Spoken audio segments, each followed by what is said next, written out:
কিছু কিছু প্রশ্ন আমাদের বুদ্ধি দিয়ে বিচার করা যায় না।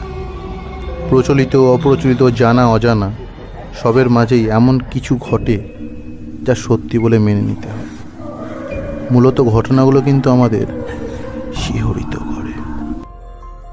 স্বাগত সকলকে প্রেত কাহিনীর ৬২তম এপিসোডে। আজও একটা নতুন হাড়হিম করা ঘটনা নিয়ে আমি তোমাদেরকে শোনাবো বলে চলে এসেছি। এবং আজকে যে ঘটনাটা আমি তোমাদেরকে শোনাবো, এই ঘটনাটা একটি গ্রামকে কেন্দ্র করে। তো সেই ব্যাপারটাই তোমাদেরকে আমি বলবো, এবং তার নাম বা সে কোথা থেকে লিখেছে সেটাও আমি বলতে পারবো না কিছু কারণ বিশেষের জন্য। তো দেরি করবো না, সরাসরি চলে যাব ঘটনাতে। হ্যালো অলিভিয়া দি, আশা করছি তুমি খুব ভালো আছো। অনেক দিন ধরেই ভেবেছিলাম তোমাকে ঘটনাটা পাঠাবো, কিন্তু সময় পাচ্ছিলাম না অফিসের কাজের জন্য। তো আজকে ঠিক করলাম তোমাকে ঘটনাটা অডিও করে পাঠাবো, আর তাই সেটা পাঠিয়েও ফেললাম। আশা করছি তোমার খুব ভালো লাগবে। কিন্তু কিছু কারণ বিশেষের জন্য আমি আমার নাম এবং জায়গার নামটাও তোমাকে বলতে পারছি না। ওটা পার্সোনালি তোমাকে আমি জানিয়ে রাখলাম, কিন্তু তুমি এই জায়গার নামটি বলো না, আর আমার নামটাও প্রকাশে এনো না। দেরি করবো না, সরাসরি ঘটনাতে চলে যাব। ও আমাকে যেমনভাবে ঠিক ঘটনাটা পাঠিয়েছে, ঠিক তেমনইভাবে আমি ঘটনাটা তোমাদেরকে শোনাতে চলেছি। আশা করছি তোমাদের খুবই ভালো লাগবে ঘটনাটা শুনে। আজ থেকে ৫-৬ বছর আগে আমি গিয়েছিলাম আমার পিসির বাড়ি ঘুরতে। আমার পিসির বাড়িটার গ্রামটা আমি তোমাকে ঠিক বলতে পারছি না, আগেই বললাম। কিন্তু আমার পিসির বাড়ি নর্থ বেঙ্গলেরই একটা গ্রামে। তো সেখানেই ঘুরতে গিয়েছিলাম, খুব ভালো করে ঘুরেও ছিলাম। এবং আমার ভাই, আমার দাদা সকলের সঙ্গে আমিও গেছিলাম ঘুরতে একটি গ্রামে। তো সেখানে যাওয়াতে নিষেধও করেছিল বাড়ির লোকেরা অনেকবার করেই। কিন্তু যেটা হয়, আমাদেরকে যে জিনিসগুলো না বলা হয়, আমরা সেই জিনিসগুলোই অ্যাকচুয়ালি একটু বেশি করেই করতে থাকি। তো সেক্ষেত্রে তাই ঘটেছিল, আমার সঙ্গেও তাই ঘটেছিল। তা যথারীতি দিন এগোতে থাকে, মাসের পর মাস ওই রকম অনেক নেগেটিভিটি ওই গ্রামে ঘটেছে, সেটা পিসিদের মুখে শুনেছি। বাট কখনো রিয়েলাইজ করিনি বা কখনো ফিল করিনি, কারণ আমি কখনো ওই দিকটাতে যাইনি। তাই ঠিক করলাম যে দাদাদের সঙ্গে যাব, বোনদের সঙ্গে যাব আমিও ঘুরতে। ওই গ্রামে যখন আমরা যাই, তখনই একটু কেমন গাটা ছমছম করছিল। পরিবেশটা খুব একটা যে ভালো ছিল সেটাও বলবো না। তা ওখানটায় যখন ওরকম পরিবেশটা আমরা দেখি, আমরা চিন্তা করি যে ওখান থেকে আমরা ব্যাক করবো বাড়ির দিকে, কারণ ওই জায়গাটা বেশ কেমন একটা মানে আনকমফোর্টেবল জোন একটা বলতে পারো, ওই রকমই ছিল। কিন্তু যেহেতু একটু সাহস দেখিয়ে ওইখানে গেছি, তো সেই জন্য আমরা ওইখানে যাওয়ার পর একটা প্রবলেম ফেস করছি যে আমরা ফার্স্ট থেকেই ফিল করছি যেন ওইখান থেকে আমাদের সঙ্গে কেউ পিছন আসছে। তা তখন কি করব, তখন কিছুই করার ছিল না। তো তখন দাদাদেরকে বললাম, তাহলে এক কাজ করি, চল দাদা ভাই আমরা বাড়ির দিকে রওনা হই। তো আর এক বৌদিও গিয়েছিল, মানে পিসির জায়ের মেয়ে, ননদের ছেলে মেয়ে, সবাই আমরা ঘুরতে গিয়েছিলাম। তো এবার ওখান থেকে যখন আমরা ফিল করি যে আমাদের পিছন কিছু একটা আসছে, আমরা যতবারই থেমে মাথাটা ঘুরোই, আমরা কিছুই দেখতে পাই না মাথাটা ঘোরানোর পর। তো এবার যাই হোক, ওইখান থেকে আমরা বাড়ির দিকে রওনা দিই। এবং রওনা দেওয়ার পর আমরা বাড়িতে কাউকেই কিছু বলিনি যে আমরা কোথায় গেছিলাম বা কী করেছিলাম। সেই দিনটা তো যেমন তেমন করে রাত্রিবেলা কাটিয়ে দিই। পরের দিন যখন আমরা বাড়ি ফিরছি, বাড়িতে ফেরার সময় অ্যাকচুয়ালি ড্রাইভারের পাশের সিটটাতে আমিই ম্যাক্সিমামটা বসতাম, আমার খুব ভালো লাগতো। এবং ওই রাস্তাটা, যে রাস্তাটা দিয়ে আমরা কালকে ওই দিক দিয়ে গিয়েছিলাম ওই গ্রামটাতে, তার পাশ দিয়ে দুটো গলি চলে গেছে, একটা ওই গ্রামের দিকে ঢোকার রাস্তা এবং একটা শহরের দিকে যাওয়ার রাস্তা। তো আমাদের বাড়ি ফিরতে হবে, তাই শহরের রাস্তাটাই ধরবো। তো আমরাও যেমন তেমন ওই শহরের রাস্তাটা দিয়ে যখন ফিরছি, ড্রাইভারের সিটের পাশে ওই লুকিং গ্লাসের দিকে হঠাৎ করে আমার চোখের দৃষ্টিটা যায়। তখন দেখতে পাই একটি প্রেগনেন্ট মহিলা রাস্তার মধ্যে বসে খুব কাঁদছে। তা তখন আমার ড্রাইভার দাদাকে বলি, দাদা গাড়িটা একটু থামাও তো। একবার যাই দেখি ওনার কি হয়েছে। তা মা বলছে কার কি হয়েছে? তা আমি তখন লুকিং গ্লাসের দিকে তাকিয়ে বলছি ওই যে দেখো না পিছনে ওই প্রেগনেন্ট মহিলাটি রয়েছে, উনি খুব কাঁদছে, একবার যাই বরঞ্চ গিয়ে দেখি কি হয়েছে। যথারীতি গাড়ি থেকে যখন আমি নেমে যখন আমি ওনার কাছে যাই, ওনাকে যখন আমি জিজ্ঞাসা করি যে আপনার কি হয়েছে বা কিছু, উনি কোনো কথাই বলতে চাইছিলেন না, মাথাটা নিচু করে বসছিলেন আর খুব কাঁদছিলেন। মুখটাও যে স্পষ্ট করে দেখবো সেটারও উপায় ছিল না, চুলগুলো একদম সামনের দিকে ঝোলা ছিল। বেশ একটু দেখে ওনাকে ভয় ভয় লাগছিল যে এরকম তো কখনো মানুষ দেখিনি যে চুলগুলোকে সামনের দিকে ঝুলিয়ে করে বসে থাকবে। তখন দেখলাম উনি কোনো সাড়াই দিচ্ছিলেন না। আমি অনেকবার চেষ্টা করার সত্ত্বেও উনি কোনো আওয়াজ করছিলেন না, কিছু না। তখনই দেখলাম হঠাৎ করে আমার মা গাড়ির জানলাটা থেকে মুখ বাড়িয়ে আমাকে জোরে চিৎকার করে ডাকে এবং বলে যে তাড়াতাড়ি যেন আমি গাড়িতে চলে আসি, কারণ আমাদের বাড়ি অনেকটাই দূর রাস্তা এবং সেই কারণে যেতেও অনেকটাই সময় লাগবে। আর শহরের দিকে তো, গ্রাম থেকে শহর যেতে অনেকটাই ডিস্টেন্স এবং সন্ধে গড়িয়েই আসছিল, তো সেই কারণের জন্যই মা তাড়াহুড়ো করছিল। তা ঠিক আছে, ছুটে ছুটে ছুটে ছুটে যাই, গিয়ে মাকে বলি যে দেখো না এরকম এরকম ব্যাপার। তো উনি কোনো ইয়েই করছেন না, কোনো কথাই শুনছেন না। তো মা বলে ঠিক আছে তুই এক কাজ কর, তুই গাড়িতে আয়, উঠে বস আর চল আমরা বাড়ির দিকে যাই, ও ছেড়ে দে কি না কি। তো বেশ মাও বুঝতে পেরেছিল যে ওটা কোনো নেগেটিভ এনার্জি, কারণ এরম অনেকবারই গ্রামের রাস্তা দিয়ে এরকম আসা যাওয়া করার সময় কানাঘুষো শোনা গেছে যে একটি মহিলা ওইখানে বসে কান্নাকাটি করে। তা মা বুঝতে পারেনি যে আমি গাড়ি থামিয়ে ওই মহিলাটির কাছে যাব এবং জিজ্ঞাসা করব। তা গাড়িতে ওঠার পর মা বেশ বকাবকি করছিলেন যে হ্যাঁ তুই না জানি ওখানে চলে গেলি কাউকে কিছু না বলে, গাড়িটা থামিয়ে চল ওঠ। তা আমিও অতটা গা করিনি। তা ঠিক আছে, গাড়িও ছাড়লো। বাড়ি আমরা গিয়ে প্রায় রাত্রি 9টা-10টার সময় পৌঁছাই এবং ডিনার করে ওই দিন রাত্রিরে আমাদের খাওয়া দাওয়া করে আমরা শুয়ে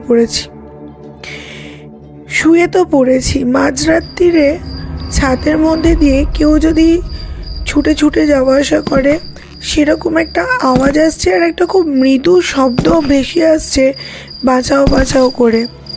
তো সবাই সেই জিনিসটা আমরা শুনতেও পেয়েছি এবং মা যখন উঠে বসে জানলাটা খুলে দেখে যে রাস্তায় কেউ নাকি চিৎকার করছে বা কিছু, তো দেখছি যে না রাস্তা দিয়ে চিৎকারটা আসছে না, আসছে আমাদের ওপরের দিক থেকে, মানে ছাদের দিক থেকে।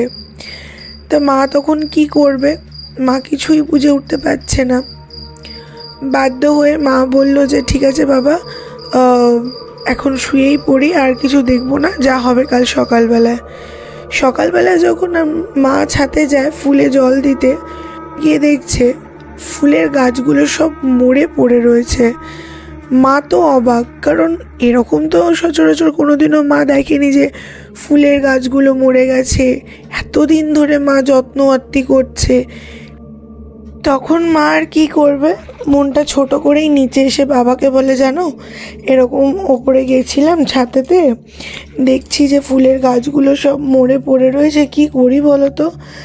বাবাও তখন বলে যে হঠাৎ এরকম তো হওয়ার কথা না, এখন তো ফুলের গাছও মরার কথা না, আমরা গেলাম সব ঠিক ছিল, কেউ বদমাইশি করেনি তো। মা বলছে কেউ তো বাড়িতে ঢোকেনি, বদমাইশি করার তো কোনো ব্যাপারই নেই, আর আমি তো ভোরবেলায় গাছে জল দিতে গেছি।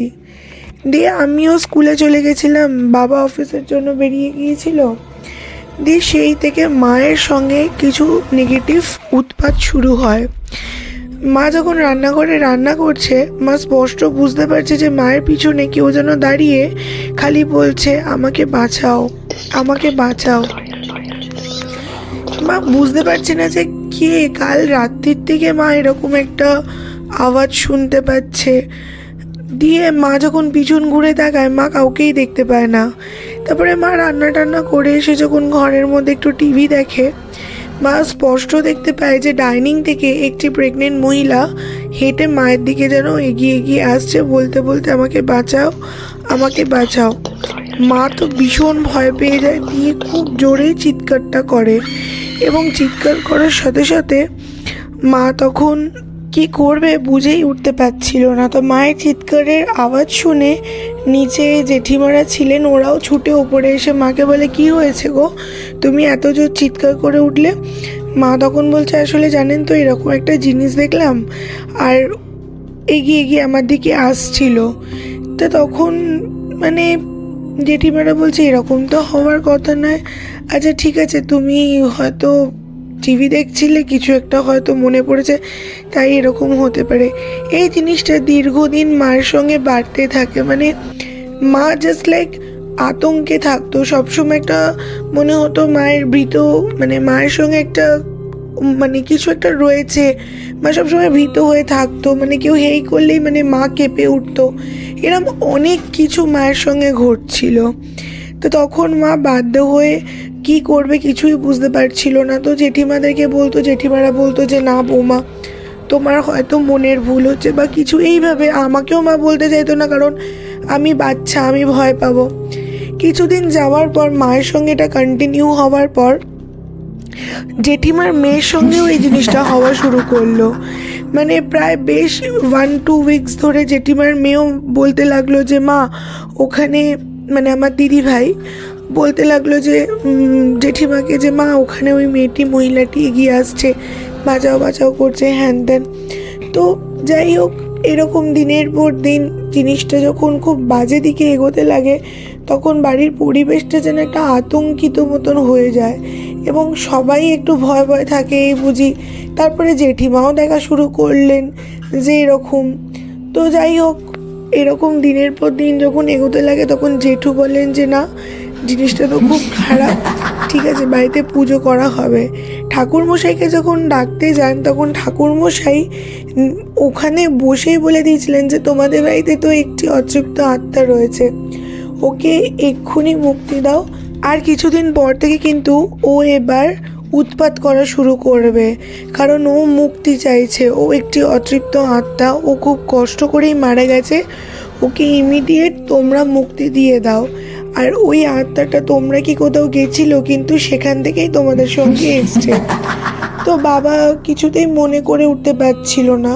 তখন বাবার সাডেনলি মনে পড়লো যে না, বা আমরা যখন ছোটো পিসির বাড়িতে গিয়েছিলাম, আমি তো গাড়ি থেকে নেমে, তো তখন সেটা ওই বাউন জেঠুকে সবটা বাবা খুলে বলে যে এরকম এরকম হয়েছিল দাদা, সেটার এফেক্ট নয়। তো তখন বাউন জেঠু বলেন, হ্যাঁ ওখান থেকেই ও এসছিল, তোমার মেয়েকে দেখা দিয়েছিল যাতে কেউ না কেউ ওকে মুক্তিটা দেয়।